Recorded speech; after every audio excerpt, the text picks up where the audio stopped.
ایک وقت تھا دنیا میں پیدا ہونے والی بچیوں کو زندہ دفن کر دیا جاتا تھا، غلاموں کے اوپر ظلم کیا جاتا تھا،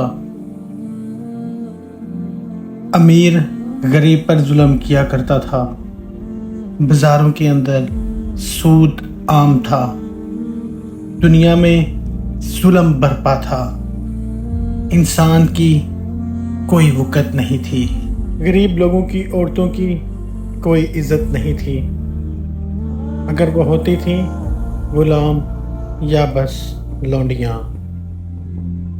اب اس اندھیر دنیا کو ایک ایسے روشن چراغ کی ضرورت تھی جو اپنے نور سے اس پوری دنیا میں تبدیلی لے آئے۔ تو اللہ سبحانہ و تعالیٰ نے اپنا ایک پیغمبر خاتم النبیین آخری نبی محمد رسول اللہ صلی اللہ علیہ وآلہ وسلم کو عرب میں مبعوث کیا، جنہوں نے اللہ سبحانہ و تعالیٰ کا پیغام ایسا پھیلایا اس دنیا میں کہ آج بھی بیٹیوں کی عزت ہے، عورتوں کی عزت ہے، نہ کسی عربی کو کسی اجمی پر، نہ کسی گورے کو کسی کالے پر فوقیت حاصل ہے، چاہے امیر ہے، چاہے غریب ہے، چاہے گورا ہے یا پھر کالا ہے، سب ایک ہی صف میں کھڑے کر دیے گئے۔ آخر یہ سب ہو کیسے گیا؟ اس وقت کے سرداروں نے اتنی بڑی تبدیلی کیسے ہونے دے دی؟ کیا ان لوگوں کو تکلیف نہیں تھی ہوتی؟ ان کی سرداریاں داؤ پہ لگ گئی تھیں، ان کے غلام ان کے سامنے کھڑے ہو گئے تھے۔ مطلب ایک ایسے مذہب، ایک ایسے دین، ایک ایسے قوانین کی بنیاد رکھ دی گئی تھی جس نے آنے والے وقت میں پوری دنیا میں پھیلنا تھا، اور ایسا ہوا بھی۔ پوری دنیا میں آج آپ جہاں بھی نظر دوڑائیں گے آپ کو مسلمان ضرور دکھائی دیں گے۔ دنیا کا کوئی بھی ایسا ملک نہیں جس میں مسلمان موجود نہیں ہیں، دنیا کے ہر ملک میں مسلمان موجود ہیں، اور مسلمانوں نے بہت زیادہ ترقی بھی کی۔ آخر کیسے؟ ایک شخص یعنی پیغمبر خدا محمد رسول اللہ صلی اللہ علیہ وآلہ وسلم جو اکیلے تھے، ان سے شروع ہوا اور آج اربوں لوگوں میں ہے۔ آخر اس دور یعنی اسلام کے سنہری دور کا آغاز کیسے ہوا اور کب تک ہوتا رہا اور آج کہاں پر ہے؟ آپ اس ویڈیو میں نبی اکرم صلی اللہ علیہ وآلہ وسلم سے لے کر دین اسلام کا جو سنہرا دور تھا وہ سب پہلو دیکھیں گے اور جانیں گے، اس لیے ویڈیو کو آخر تک ضرور دیکھیے گا۔ دوستو، شروع کرتے ہیں اس وقت سے جب اللہ سبحانہ و تعالیٰ نے نبی اکرم صلی اللہ علیہ وآلہ وسلم کو نبوت سے سرفراز فرمایا۔ اللہ سبحانہ و تعالیٰ نے نبی اکرم صلی اللہ علیہ وآلہ وسلم کو 40 سال کی عمر میں نبوت اور رسالت سے سرفراز فرمایا۔ نبوت سے نوازے جانے کے بعد آپ صلی اللہ علیہ وآلہ وسلم 13 سالوں تک مکہ مکرمہ میں رہے، جس معنی آپ صلی اللہ علیہ وآلہ وسلم کی مکی زندگی کہلاتا ہے۔ آپ صلی اللہ علیہ وآلہ وسلم نے مکی زندگی میں 3 سالوں تک خفیہ طور پر اپنے قریبی لوگوں کے سامنے اسلام پیش کیا، پھر آپ صلی اللہ علیہ وآلہ وسلم نے 10 سال تک کھلم کھلا اشاعت اسلام کا کام کیا۔ اس کے بعد آپ صلی اللہ علیہ وآلہ وسلم یثرب ہجرت کر گئے، یعنی آج کے مدینہ میں۔ اشاعت اسلام کی وجہ سے کفار مکہ آپ صلی اللہ علیہ وآلہ وسلم کے جانی دشمن بن گئے۔ جو لوگ آپ صلی اللہ علیہ وآلہ وسلم کے دست حق پر اسلام کی بیعت کرتے رہے اور اسلام کی شاہیں پھیلتی رہیں، کفار اور مشرکین کے غیظ و غضب میں اضافہ ہوتا چلا گیا۔ وہ مسلمان جو کچھ حیثیت رکھتے تھے یا ان کا کوئی حامی و مددگار تھا، ان پر کفار مشرکین اپنے غصے اور ظلم کا اظہار کرنے سے قاصر اور عاجز تھے، مگر جو مسلمان غریب تھے، ان کا کوئی حامی و مددگار نہ تھا اور نہ وہ خود کوئی خاندانی قبائل حیثیت رکھتے تھے، ان پر کفار اور مشرکین نے ظلم و ستم کی انتہا کر دی۔ کفار نے ان کو طرح طرح کی پریشانیاں دیں، ان کو ستایا، مگر ان کے ایمان میں دن بدن اضافہ ہوتا رہا۔ نبی اکرم صلی اللہ علیہ وآلہ وسلم کے دادا پھر چچا ابو طالب قریش کی نظر میں بڑے ہی شرف اور اعزاز کے مالک تھے، اور آپ کی خاندانی اور قبائلی وجاہت اور اہمیت بھی سب کے نزدیک مسلم تھی۔ اس لیے آپ صلی اللہ علیہ وآلہ وسلم پر حملہ آور ہونا ایک بڑی جنگ کو دعوت دینا تھا۔ اس لیے کچھ لوگ آپ صلی اللہ علیہ وآلہ وسلم کو مارنے یا پھر ان پر ظلم کرنے سے کچھ گریز کرتے تھے، مگر اس کے باوجود بھی بہت سی مشکلات نبی اکرم صلی اللہ علیہ وآلہ وسلم کے لیے پیدا ہوئیں۔ نبی اکرم صلی اللہ علیہ وآلہ وسلم کو طرح طرح سے ستایا جاتا اور آپ علیہ السلام کو مختلف ظلم سے دوچار رہنا پڑتا۔ آپ صلی اللہ علیہ وآلہ وسلم کو مکی زندگی میں پیش آنے والے چند مصائب کا ہم ذکر کرنا چاہتے ہیں کہ نبی اکرم صلی اللہ علیہ وآلہ وسلم نے نبوت کا کام کرنے کے لیے اور اسلام کو پھیلانے کے لیے کیا کیا قربانیاں دیں اور کیا کیا ظلم و ستم برداشت کیے، صرف اور صرف اپنی امت کے لیے، صرف اور صرف اللہ سبحانہ و تعالیٰ کی خاطر اور اللہ سبحانہ و تعالیٰ کے دین کو مکمل کرنے کے لیے۔ جب تک نبی اکرم صلی اللہ علیہ وآلہ وسلم نے اپنی نبوت اور رسالت کا اعلان نہیں کیا تھا، اس وقت آپ صلی اللہ علیہ وآلہ وسلم مکہ میں ایک عقل مند، دانشور، امین اور صادق اور اچھے انسان سے جانے جاتے تھے۔ جب آپ صلی اللہ علیہ وآلہ وسلم نے اپنی نبوت کا اعلان کیا تو لوگوں نے آپ صلی اللہ علیہ وآلہ وسلم کو نعوذ باللہ جادوگر، کاہن، ساحر جیسے لقب سے مشہور کر دیا، تاکہ لوگ آپ صلی اللہ علیہ وآلہ وسلم کے قریب نہ آئیں اور آپ صلی اللہ علیہ وآلہ وسلم کی باتیں نہ سنیں۔ مگر اللہ سبحانہ و تعالیٰ نے جن لوگوں کے دلوں کو ایمان کی روشنی سے منور کرنے کا فیصلہ کر دیا تھا، ان حضرات کو اس کا کوئی اثر نہ ہوا، بلکہ تکلیف مشقت برداشت کر کے آپ صلی اللہ علیہ وآلہ وسلم کے پاس تشریف لاتے تھے اور اپنے دلوں کو آپ صلی اللہ علیہ وآلہ وسلم کے پرنور چہرے سے اپنے قلب کو منور کرتے تھے۔ کفار مشرکین جب نبی اکرم صلی اللہ علیہ وآلہ وسلم کے کسی معجزے کا مشاہدہ کرتے تو اسے قبول کرنے کے بجائے یہ کہتے کہ یہ تو ایک جادو ہے جو ابھی ختم ہو جائے گا۔ اللہ سبحانہ و تعالیٰ سورہ قمر میں فرماتے ہیں، اگر کوئی معجزہ دیکھتے ہیں تو وہ ٹال دیتے ہیں اور کہتے ہیں کہ یہ جادو ہے جو ابھی ختم ہو جاتا ہے، یعنی یہ جادو کا اثر ہے جو دیر تک نہیں چلا کرتا، خود ہی گزر جائے گا اور خود ختم ہو جائے گا۔ ایک دوسری جگہ ارشاد خداوندی ہے کہ سورہ سعاد، اور ان کفار نے اس بات پر تعجب کیا کہ ان کے پاس انہی میں سے ایک ڈرانے والا پیغمبر آ گیا اور کہنے لگے کہ نعوذ باللہ یہ شخص ساحر اور جھوٹا ہے۔ دوستوں، حضرت ابو ذر غفاری رضی اللہ تعالیٰ عنہ کا واقعہ بیان کرتا ہوں، جو کہ کچھ یوں ہیں۔ حضرت ابو ذر غفاری رضی اللہ تعالیٰ عنہ اپنے بھائی کی زیارت مکہ اور اللہ کے رسول صلی اللہ علیہ وآلہ وسلم سے ملاقات کی کہانی بیان کرتے ہوئے فرماتے ہیں کہ میں نے اپنے بھائی سے پوچھا، تم نے مکہ میں کیا کیا؟ انہوں نے جواب دیا کہ میں نے مکہ میں ایک ایسے شخص یعنی محمد صلی اللہ علیہ وآلہ وسلم سے ملاقات کی، اسے یقین ہے کہ اللہ نے اسے رسول بنا کر بھیجا۔ میں نے پوچھا ان کے بارے میں لوگوں کا کیا خیال ہے؟ انہوں نے فرمایا کہ لوگ کہتے ہیں کہ وہ شاعر، کاہن، ساحر ہے، جبکہ میرا بھائی خود ایک شاعر تھے۔ میرے بھائی نے کہا میں نے کاہنوں کی بات سنی ہے، مگر اس کا کلام کاہنوں کی بات جیسا نہیں ہے۔ میں نے بہت سے شاعر کو بھی سنا ہے، لیکن میں نے کسی کی زبان سے ایسا کچھ نہیں سنا جیسا نبی اکرم صلی اللہ علیہ وآلہ وسلم کہتے ہیں۔ خدا کی قسم وہ سچا ہے اور لوگ جھوٹے ہیں۔ یہ سب سننے کے بعد حضرت ابو ذر غفاری رضی اللہ تعالیٰ عنہ مکہ مکرمہ تشریف لے آتے ہیں اور نبی اکرم صلی اللہ علیہ وآلہ وسلم کے ہاتھوں اسلام قبول کر لیتے ہیں۔ نبی اکرم صلی اللہ علیہ وآلہ وسلم جیسا قابل و لائق انسان جس نے کبھی کسی غیر مناسب کام کا ارتکاب نہیں کیا تھا، لوگوں کے ساتھ شب و ستم سے کبھی بات نہیں تھی کی اور کسی بڑے اور چھوٹے کے احترام میں کوئی کسر نہ اٹھاتے تھے، مگر اعلان نبوت کے بعد کفار نے انہیں مجنون دیوانہ کہنا شروع کر دیا۔ حقیقت یہ ہے کہ جس نے اس عظیم انسان کو معلم انسانیت، عقل و دانش کا ایک پیکر بنا دیا، اور وہ خود تو مجنون ہو نہیں سکتا مگر ان کو کہنے والے خود مجنون، دیوانے اور سرکش حد حرام تھے۔ اللہ سبحانہ و تعالیٰ نے ان کی حقیقت کو اشکاف کرتے ہوئے فرمایا سورۃ دخان، ان کو کب نصیحت ہوتی ہے حالانکہ ان کے پاس ایک ظاہر شان کا پیغمبر آیا، پھر بھی یہ لوگ ان سے سرتابی کرتے ہیں اور یہی کہتے ہیں کہ کسی دوسرے بشر کا سکھایا ہوا ہے یا پھر یہ دیوانہ ہے۔ اللہ سبحانہ و تعالیٰ دوسری جگہ ارشاد فرماتے ہیں، اور ان کفار نے رسول اللہ صلی اللہ علیہ وسلم سے یوں کہا کہ اے وہ شخص جس پر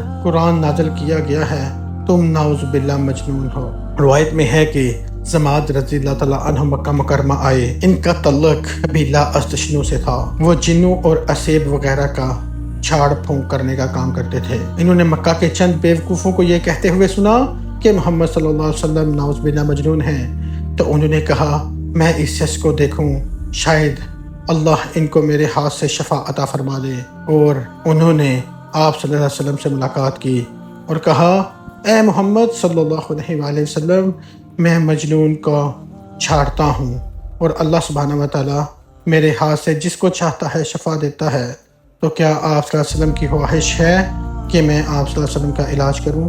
پھر اللہ کے رسول صلی اللہ علیہ وآلہ وسلم نے فرمایا سب تعریفیں اللہ کے لیے ہیں، اسی ذات کی تعریف میں رہتے ہیں اور اسی سے مدد طلب کرتے ہیں، جسے اللہ ہدایت دے اسے کوئی گمراہ نہیں کر سکتا، اور جسے اللہ گمراہ کر دے اسے کوئی ہدایت نہیں دے سکتا۔ میں شہادت دیتا ہوں کہ اللہ کے سوا کوئی معبود نہیں ہے، وہ یکتا ہے اور اس کا کوئی ساجی نہیں ہے، اور محمد اس کے بندے اور رسول ہیں۔ اب حمد و شہادت دینے کے بعد جو چاہو کہو۔ وہ فرماتے ہیں کہ انہوں نے کہا کہ آپ صلی اللہ علیہ وسلم اپنے ان کلمات کو پھر سے کہیں، چنانچہ رسول اللہ صلی اللہ علیہ وسلم نے ان کلمات کو 3 بار ان کے سامنے دہرایا۔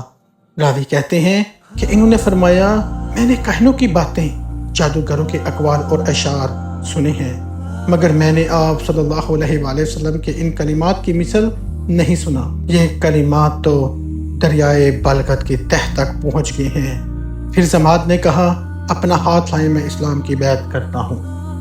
وہ فرماتے ہیں کہ پھر انہوں نے بیعت کی۔ پھر اللہ کے رسول صلی اللہ علیہ وآلہ وسلم نے فرمایا اور میں تمہاری قوم کی بھی بیعت لیتا ہوں۔ انہوں نے کہا ہاں میری قوم کی طرف سے بھی۔ دوستو، طارق بن عبداللہ رضی اللہ تعالیٰ عنہ فرماتے ہیں میں نے اللہ کے رسول صلی اللہ علیہ وآلہ وسلم کو بازار میں دیکھا جبکہ میں خرید و فروخت میں مشغول تھا۔ آپ صلی اللہ علیہ وآلہ وسلم سورہ جبہ زیب تن کیے ہوئے تھے اور بلند آواز سے یہ فرماتے جاتے تھے اے لوگو لا الہ کہو فلاح پاؤ گے۔ ایک شخص آپ صلی اللہ علیہ وآلہ وسلم کے پیچھے پیچھے پتھر مارتا جاتا تھا، جس سے آپ صلی اللہ علیہ وآلہ وسلم کی پنڈلی اور ایڑی خون آلود ہو گئی۔ وہ شخص ساتھ ساتھ یہ بھی کہتا جاتا تھا اے لوگو اس کی بات نہ سننا، یہ جھوٹا ہے، نعوذ باللہ۔ طارق بن عبداللہ فرماتے ہیں کہ میں نے پوچھا کہ یہ شخص کون ہے؟ لوگوں نے جواب دیا یہ لڑکا بنی عبد المطلب سے ہے۔ میں نے پوچھا وہ شخص کون ہے جو اس کا پیچھا کر رہا ہے اور پتھر مار رہا ہے؟ لوگوں نے جواب دیا یہ آپ صلی اللہ علیہ وآلہ وسلم کا چچا ابو لہب ہے۔ بنو مالک بن کنانہ کے ایک شخص کہتے ہیں کہ میں نے اللہ کے رسول صلی اللہ علیہ وآلہ وسلم کو بازار میں دیکھا اور یہ فرما رہے تھے کہ اے لوگو لا الہ الا اللہ کہو فلاح پاؤ گے۔ راوی فرماتے ہیں کہ ابو جہل آپ صلی اللہ علیہ وآلہ وسلم پر مٹی پھینکتا تھا اور کہتا تھا اے لوگو خیال رکھنا یہ شخص تم کو تمہارے دین کے حوالے سے دھوکہ نہ دے دے، کیونکہ اس کا ارادہ ہے کہ تم لات اور عزا کو چھوڑ دو، جبکہ رسول اللہ صلی اللہ علیہ وآلہ وسلم اس کی طرف ذرا برابر بھی التفات نہیں فرماتے تھے۔ ایک دفعہ نبی اکرم صلی اللہ علیہ وآلہ وسلم کعبہ شریف کے پاس نماز ادا کر رہے تھے۔ ابو جہل اور اس کے ساتھی وہاں بیٹھے تھے۔ ان میں سے بعض نے بعض سے کہا تم میں سے کون ہے جو فلاں قبیلے کی اونٹنے کی اوجری لائے اور محمد صلی اللہ علیہ وآلہ وسلم جب سجدے میں جائیں تو وہ ان کی پشت پر رکھ دے۔ وہ عقبہ جو نہایت ہی بدبخت معلوم تھا وہاں سے اٹھا اور وہ غلاظت لے کر آیا۔ پھر وہ آپ صلی اللہ علیہ وآلہ وسلم کے سجدہ کرنے کا انتظار کرنے لگا۔ جب آپ صلی اللہ علیہ وآلہ وسلم نے سجدے کے لیے اپنا چہرہ مبارک زمین پر رکھا تو اس نالائق نے اس اوجری کو آپ صلی اللہ علیہ وآلہ وسلم کے پیٹھ پر کندھوں کے درمیان رکھ دیا۔ آپ صلی اللہ علیہ وآلہ وسلم اس کے بوجھ کی وجہ سے اٹھ نہ پا رہے تھے، سجدے کی ہی حالت میں پریشان تھے۔ دوسری طرف ابو جہل اور اس کے بے غیرت ساتھی سب کے سب ہنستے اور ٹھاٹھے مارنے لگے۔ حضرت عبداللہ بن مسعود رضی اللہ تعالیٰ عنہ یہ سب کچھ دیکھ رہے تھے اور اپنی کمزوری اور ان ظالموں کے ظلم کے خوف سے رسول اللہ صلی اللہ علیہ وآلہ وسلم کا دفاع کرنے سے عاجز تھے۔ پھر آپ صلی اللہ علیہ وآلہ وسلم کی رخت جگر حضرت فاطمہ رضی اللہ تعالیٰ عنہا آتی ہیں اور اس کو آپ صلی اللہ علیہ وآلہ وسلم کی پشت مبارک سے ہٹا دیتی ہیں۔ کفار قریش نے محمد صلی اللہ علیہ وآلہ وسلم کو قتل کرنے کے لیے سودے بازی کی بھی کوشش کی۔ کفار نے چاہا کہ عمارہ بن ولید کو ابو طالب کے سپرد کر دیں اور اس کے عوض ابو طالب محمد رسول اللہ صلی اللہ علیہ وآلہ وسلم کو ان کے حوالے کر دیں تاکہ وہ آپ صلی اللہ علیہ وآلہ وسلم کو قتل کر دیں۔ چنانچہ کفار قریش نے ابو طالب کی خدمت میں عرض کیا، اے ابو طالب، یہ قریش کا سب سے خوبصورت نوجوان ہے، آپ اسے لے لیں، اس کی دیت اور نصرت کے آپ حقدار ہوں گے، آپ اسے اپنا لڑکا بنا لیں، یہ آپ کا ہوگا اور اپنے اس بھتیجے کو ہمارے حوالے کر دیں جس نے آپ کے آباء و اجداد کے دین کی مخالفت کی ہے، آپ کی قوم کا شرازہ منتشر کر رکھا ہے اور ان کی عقلوں کو حماقت سے دو چار بتلاتا ہے، ہم اسے قتل کریں گے، بس یہ ایک آدمی کے بدلے ایک آدمی کا حساب ہے۔ ابو طالب نے کہا، خدا کی قسم کتنا ہی برا سودا ہے جو تم لوگ مجھ سے کر رہے ہو، تم اپنا بیٹا مجھے دیتے ہو کہ میں اسے کھلاؤں پلاؤں پالوں پوسوں اور میرا بیٹا مجھ سے طلب کرتے ہو کہ اسے قتل کر دو، خدا کی قسم یہ نہیں ہو سکتا۔ ایک دن ابو جہل نے قریشیوں سے مخاطب ہو کر کہا، محمد صلی اللہ علیہ وآلہ وسلم ہمارے دین میں عیب نکالتے ہیں، ہمارے آباء و اجداد اور ہمارے معبودوں کی توہین کرتے ہیں، اس لیے میں اللہ سے عہد کرتا ہوں کہ کل ایک بھاری پتھر لے کر بیٹھوں گا اور جب وہ سجدہ کرے گا تو اس پتھر سے ان کا سر کچل دوں گا۔ جب صبح ہوئی تو ویسا ہی پتھر جیسا کہ اس نے بیان کیا تھا لے کر انتظار میں بیٹھ گیا۔ رسول اللہ صلی اللہ علیہ وآلہ وسلم آئے جیسا کہ آیا کرتے تھے۔ پھر رسول اللہ صلی اللہ علیہ وآلہ وسلم نماز میں مشغول ہو گئے۔ جیسے ہی آپ صلی اللہ علیہ وآلہ وسلم سجدے میں گئے، ابو جہل نے پتھر اٹھا کر آپ صلی اللہ علیہ وآلہ وسلم کی طرف بڑھا۔ جب وہ آپ صلی اللہ علیہ وآلہ وسلم کے قریب ہوا تو شکستہ خور حالت میں لوٹا، اس کا رنگ اڑ گیا تھا، وہ ایسا مرعوب تھا کہ اس کے دونوں ہاتھ اس کے پتھر سے چپک گئے تھے کہ وہ بمشکل اپنے ہاتھوں سے پتھر پھینک سکا۔ قریش کے کچھ لوگوں نے اس کے پاس آئے اور پوچھنے لگے، اے ابو جہل، تمہیں کیا ہوا؟ اس نے کہا، میں نے گزشتہ رات جو بات کہی تھی وہی کرنے کے لیے کھڑا ہوا تھا، جب میں ان کے قریب پہنچا تو ایک اونٹ آڑے آ گیا، خدا کی قسم میں نے کبھی بھی کسی اونٹ کی کھوپڑی، گردن اور دانت اس اونٹ کی طرح نہیں دیکھے، وہ مجھے کھانا چاہ رہا تھا۔ مکہ کے کفار و مشرکین آپ صلی اللہ علیہ وآلہ وسلم کو آرام سے نماز بھی ادا نہیں کرنے دیتے تھے۔ آپ صلی اللہ علیہ وآلہ وسلم نماز میں ہوتے تو کبھی وہ آپ صلی اللہ علیہ وسلم کی پشت مبارک پر اونٹ کی غلاظت کو لا دیتے تو کبھی آپ صلی اللہ علیہ وآلہ وسلم کی مبارک گردن میں کپڑا ڈال کر پھندا لگاتے۔ بخاری شریف کی روایت ہے، حضرت عروہ بن زبیر رحمۃ اللہ علیہ عبداللہ ابن عمر بن عاص سے پوچھا، مجھے اس سخت ترین تکلیف سے باخبر کیجئے جس سے مشرکین نے آپ صلی اللہ علیہ وآلہ وسلم کو دوچار کیا۔ انہوں نے فرمایا، ایک بار نبی اکرم صلی اللہ علیہ وآلہ وسلم حتیم میں نماز ادا کر رہے تھے، اچانک عقبہ آیا اور آپ صلی اللہ علیہ وآلہ وسلم کی گردن میں اپنا کپڑا ڈالا، پھر اس نے سخت طریقے سے آپ صلی اللہ علیہ وآلہ وسلم کا گلا گھونٹا۔ پھر ابو بکر رضی اللہ تعالیٰ عنہ آئے اور انہوں نے عقبہ کا مونڈا پکڑا اور اس کو نبی اکرم صلی اللہ علیہ وآلہ وسلم سے ہٹایا اور فرمایا، کیا تم مار ڈالو گے ایک شخص کو اس وجہ سے کہ وہ کہتا ہے کہ میرا رب اللہ ہے؟ مشرکوں کے ظلم کی بات کریں تو نبی اکرم صلی اللہ علیہ وآلہ وسلم کی بیٹیوں کو بھی انہوں نے اپنے ظلم میں شامل کر لیا۔ نبی اکرم صلی اللہ علیہ وآلہ وسلم کی دو صاحبزادیاں حضرت ام کلثوم اور حضرت رقیہ رضی اللہ تعالیٰ عنہا کا نکاح دشمنان اسلام ابو لہب کے دو لڑکے عتیبہ اور عتبہ سے ہو چکا تھا، لیکن یہ نکاح صرف نکاح ہی نہیں، ابھی رشتی باقی تھی۔ سورہ لہب کے نزول کے بعد آپ صلی اللہ علیہ وآلہ وسلم کو بے عزت کرنے کی نیت سے ابو لہب اور اس کی بیوی نے اپنے لڑکوں کو یہ حکم دیا کہ آپ صلی اللہ علیہ وسلم کی صاحبزادیوں کو طلاق دے دیں، چنانچہ انہوں نے ان کو طلاق دے دی۔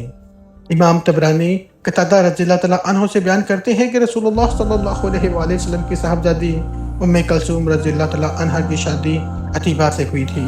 حضرت رقیہ رضی اللہ تعالیٰ عنہ کی شادی اس کے بھائی عتبہ کے ساتھ ہوئی تھی۔ جب اللہ سبحانہ و تعالیٰ نے سورہ لہب نازل فرمائی تو ابو لہب نے اپنے دونوں بیٹوں عتیبہ اور عتبہ کو کہا، اگر تم نے محمد صلی اللہ علیہ وآلہ وسلم کی بیٹیوں کو طلاق نہ دی تو تم دونوں کے سر کے لیے میرا سر حرام ہے۔ ان دونوں کی ماں بنت حرب بن امیہ نے کہا، یہی ایندھن اٹھانے والی ہے کہ تم دونوں انہیں طلاق دے دو، کیونکہ وہ دونوں صحابی ہیں۔ چنانچہ ان دونوں نے انہیں طلاق دے دی۔ طلاق کا عمل جیسا کہ آج کے کچھ گھرانوں میں بڑی بے عزتی کی بات سمجھا جاتا ہے، اسی طرح اس وقت بھی عرب سماج میں شریف گھرانوں میں طلاق کو بے عزتی سمجھا جاتا تھا۔ پھر ایک ایسے باپ کے لیے جو شرافت کا اعلیٰ نمونہ ہو اور اس کے دو لڑکیوں کو بیک وقت طلاق ہو جانا، وہ بھی ایک ایسے وقت میں جب کہ وہ باپ ہر طرف سے مصائب جھیل رہا ہو، تو کتنے تکلیف کا باعث ہو سکتا ہے، اسے بیان کرنا مشکل ہے۔ کفار قریش نے اتنا ہی ظلم نہ کیا بلکہ نبی علیہ السلام اور مسلمانوں کے ساتھ 3 سال تک معاشرتی بائیکاٹ بھی کر دیا۔ کفار قریش نے مل جل کر رسول اللہ صلی اللہ علیہ وآلہ وسلم کے قتل کرنے کا فیصلہ کیا اور کہا کہ اس نے ہماری اولاد، ہماری عورتوں تک کو ہم سے برگشتہ کر دیا ہے۔ پھر ان لوگوں نے آپ صلی اللہ علیہ وآلہ وسلم کے خاندان والوں سے کہا، تم ہم سے 2 گنا خون بہا لے لو، اس کی اجازت دے دو کہ قریش کا کوئی شخص اس کا قتل کر دے تاکہ ہمیں سکون مل جائے اور تمہیں فائدہ پہنچ جائے۔ جب کفار قریش کی یہ تجویز منظور نہیں ہوئی، اس پر انہوں نے غصہ میں آ کر یہ طے کیا کہ بنو ہاشم اور بنی عبد المطلب جو کہ نبی اکرم صلی اللہ علیہ وسلم کے مددگار تھے کا معاشرتی بائیکاٹ کیا جائے اور انہیں شعیب ابو طالب نامی گھاٹی میں محصور اور مقید کر دیا جائے۔ ایک روایت کے مطابق یہ بھی طے پایا کہ بنی ہاشم کی لڑکیوں کو بیاہ کر لاؤ، نہ اپنی لڑکیوں کو ان کے یہاں بہاؤ، اور نہ کوئی چیز فروخت کرو اور نہ ان سے کوئی چیز خریدو اور نہ ان کی طرف سے کوئی صلح قبول کرو۔ چنانچہ جب بھی مکے سے باہر کوئی قافلہ آتا تو یہ مجبور اور بے کس لوگ فوراً ان کے پاس پہنچتے تاکہ ان سے کھانے پینے کا کچھ سامان خرید لیں، مگر جب بھی ایسا ہوتا تو فوراً وہاں ابو لہب پہنچ جاتا اور کہتا کہ دام اتنا بڑھاؤ کہ وہ تم سے کچھ نہ خرید سکیں۔ پھر تاجر کی طرف سے ایسا ہی ہوتا، لہٰذا لوگ مایوس ہو کر اپنے بچوں کے پاس واپس آ جاتے جو بھوک سے بےتاب تڑپتے اور بلکتے ہوتے تھے، اور ان کے خالی ہاتھ دے کر وہ بچے سکھ سکھ کر رونے لگتے تھے۔ اس گھاٹی میں مسلمانوں نے بہت بڑا سخت وقت گزارا۔ قریش کے بائیکاٹ کی وجہ سے ان کو کھانے پینے کی کوئی چیز نہیں ملتی تھی، لوگ بھوک سے بے حال تھے، یہاں تک کہ گھاس پھوس اور درختوں کے پتے اور چمڑے کھا کھا کر گزارا کرنے لگے۔ یہ سلسلہ مستقل 3 سالوں تک جاری رہا۔ پھر ان ظلم و ستم کے بعد نبی اکرم صلی اللہ علیہ وآلہ وسلم نے طائف کی طرف ہجرت کرنا سوچا۔ ابو طالب کی وفات کے بعد نبی اکرم صلی اللہ علیہ وآلہ وسلم نے شوال سنہ 10 نبوی میں اپنے آزاد کردہ غلام زید بن حارثہ کے ساتھ ثقیفہ سے مدد کی التماس کے لیے طائف سفر کیا۔ امید تھی کہ اللہ سبحانہ و تعالیٰ کہ جس پیغام کے ساتھ آپ صلی اللہ علیہ وسلم ان کے پاس آئے ہیں، اہل طائف اسے قبول کریں گے۔ جب طائف پہنچے تو ثقیفہ کے 3 سرداران عید یلیل، مسعود اور حبیب سے ملاقات کا ارادہ کیا۔ یہ تینوں آپس میں بھائی تھے۔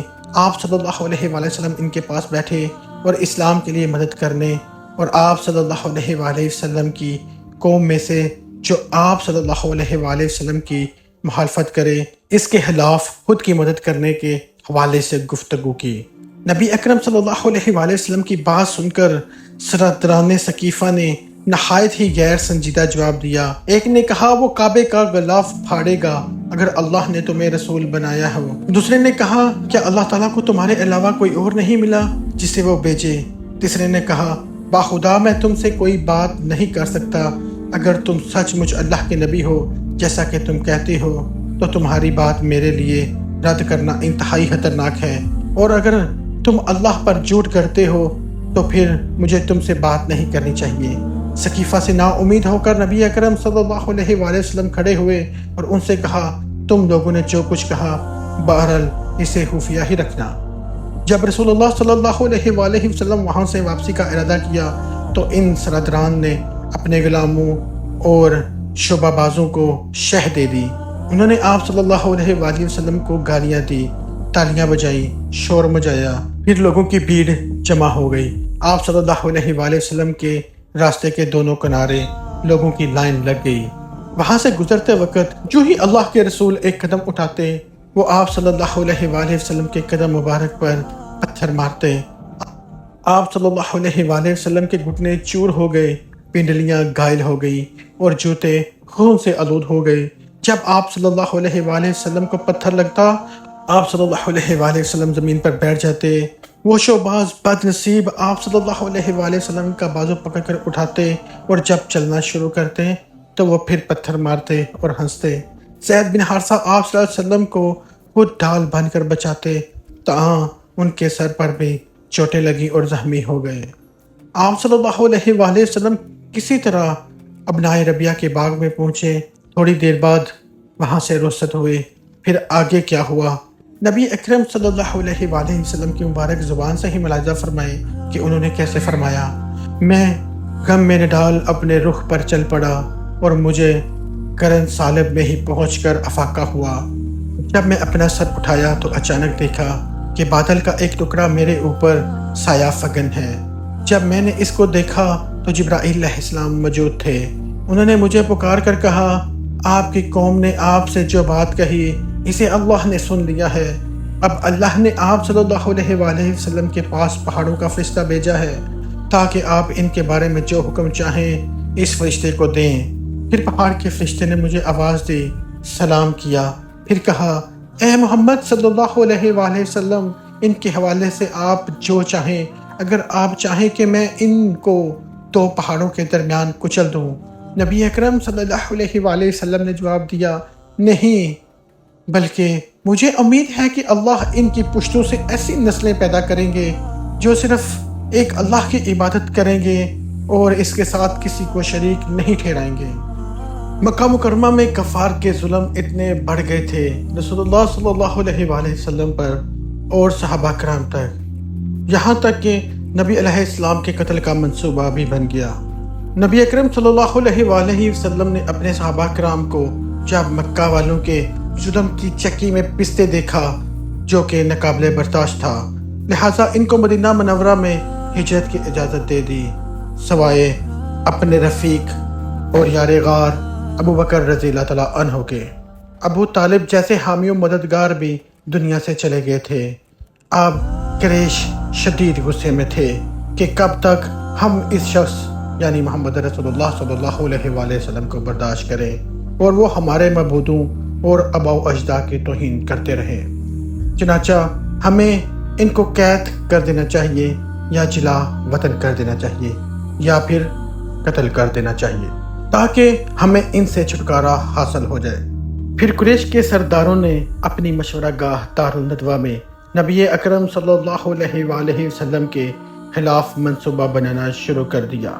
کسی نے کہا انہیں لوہے کی زنجیروں سے باندھ کر دروازہ بند کر دو، کسی نے کہا انہیں جلا وطن کر دو۔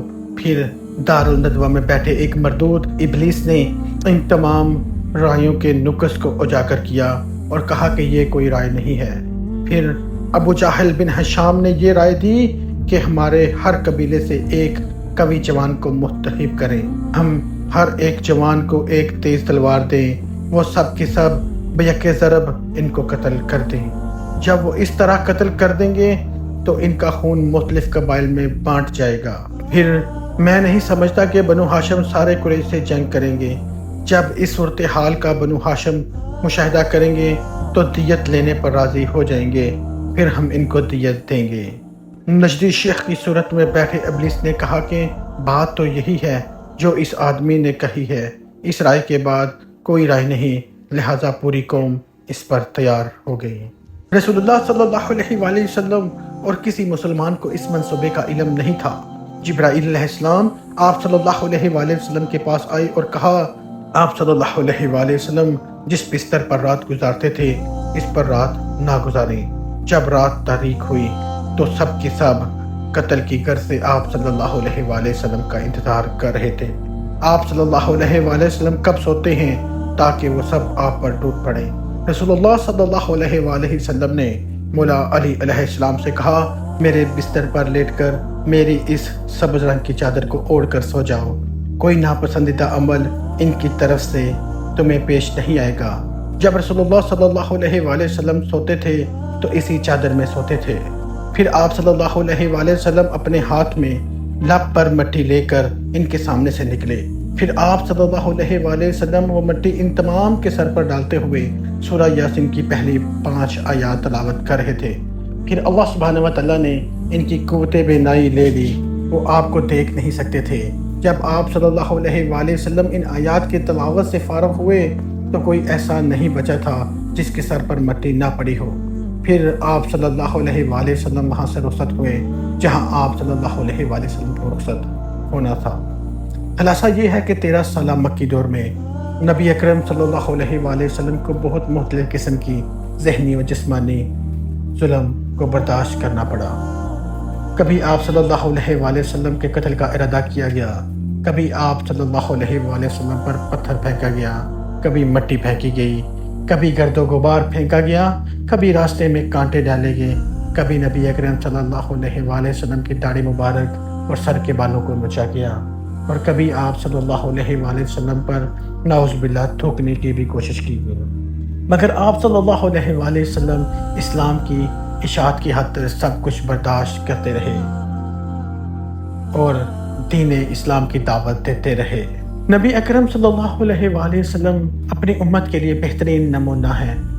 ارشاد خداوندی ہے، تم لوگوں کے لیے یعنی ایسے شخص کے لیے جو اللہ سے اور روز آخرت سے ڈرتا ہو اور کثرت سے ذکر الہی کرتا ہو، رسول اللہ صلی اللہ علیہ وآلہ وسلم ایک عمدہ نمونہ موجود ہیں۔ پیارے دوستو،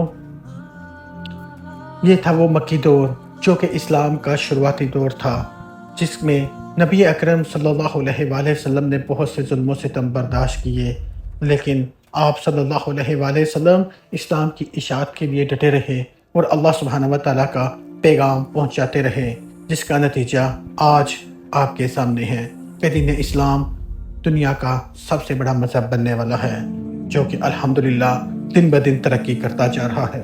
میرے دوستو، یہ تو مکی زندگی تھی نبی اکرم صلی اللہ علیہ وآلہ وسلم کی، کیونکہ اسلام کی شروعات مکہ سے ہوئی تھی، کیونکہ ہمارے نبی اکرم صلی اللہ علیہ وآلہ وسلم مکہ میں پیدا ہوئے تھے۔ میرے دوستو، یہ وہ وقت تھا جب اسلام صرف ایک شخص یعنی حضرت محمد صلی اللہ علیہ وآلہ وسلم سے شروع ہوا تھا اور ظلم و ستم کی انتہا کو برداشت کیا تھا، مگر اس کے بعد مدینہ ہجرت کی گئی، جس کے بارے میں ہم آپ کو انشاءاللہ آنے والی ویڈیو میں ضرور بتائیں گے کہ پھر مدینہ جانے کے بعد نبی اکرم صلی اللہ علیہ وآلہ وسلم نے اسلام کو کیسے پھیلایا اور اسلام کیسے ترقی کرنے لگ گیا۔ انشاءاللہ بہت جلد ملتے ہیں ہماری اگلی ویڈیو کے ساتھ، جو کہ نبی اکرم صلی اللہ علیہ وآلہ وسلم کی مدنی زندگی پر ہوگی، یعنی اسلام کی ترقی کی شروعات پر ہوگی۔ اس لیے چینل کو سبسکرائب کر دیں تاکہ آپ کو آنے والی قسط مل جائے اور آپ کے علم میں اضافہ ہو جائے۔ میں ملتا ہوں آپ کو اور ایک ایسی ہی ویڈیو کے ساتھ، تب تک خدا حافظ۔